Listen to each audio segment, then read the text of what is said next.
ജംഷേ വേഗം ശരിയാക്കി കിട്ടോ. ആ ചെക്കൻ ഇപ്പൊ വരെ അത് കൊടുക്കണം. ഞാൻ ശരിയാക്കി വെക്കേ.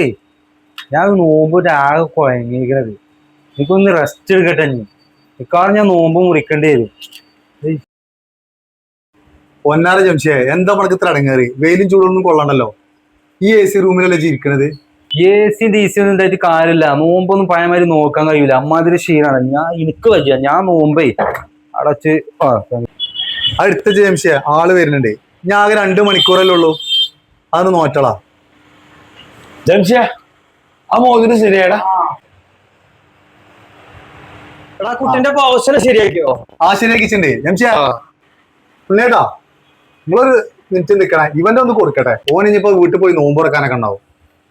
അല്ല ഈ അല്ല ഇപ്പൊ മുക്കട്ട ബിൽഡിങ്ങിന്റെ മേലെ ഷീറ്റ് ഇട്ടിട്ട് ഈ പെരും വെയിലത്ത് ഈ വെയിലത്ത് നോമ്പൊക്കെ നോക്കാൻ വയ്ക്കോ?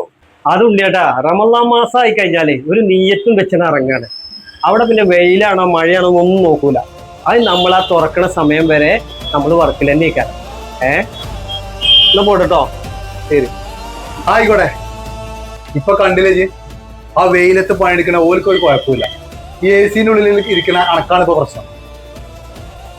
മുന്നേട്ടാ ഈ 4 മണി വരെ നോമ്പ് നോക്കണം മുറിക്കാൻ നിൽക്കുന്ന ആളാണ്. അല്ലെങ്കിലും ഉണ്ടല്ലോ ഈ നോമ്പ് നോക്കിയാണ്ട് ഈ പണിയൊക്കെ ഉണ്ടല്ലോ, ഈ കരിങ്കലിന്റെ ഈ വാർപ്പിന്റെ മുകളിൽ ഷീറ്റിനൊക്കെ ഈ വെയിലത്താണ് ആ പണിയെടുക്കണത്. പക്ഷെ ഓലൊക്കെ നോലുമ്പുണ്ടല്ലോ, അതന്നെയാണ് ഒരു യഥാർത്ഥ നോലുമ്പേര്.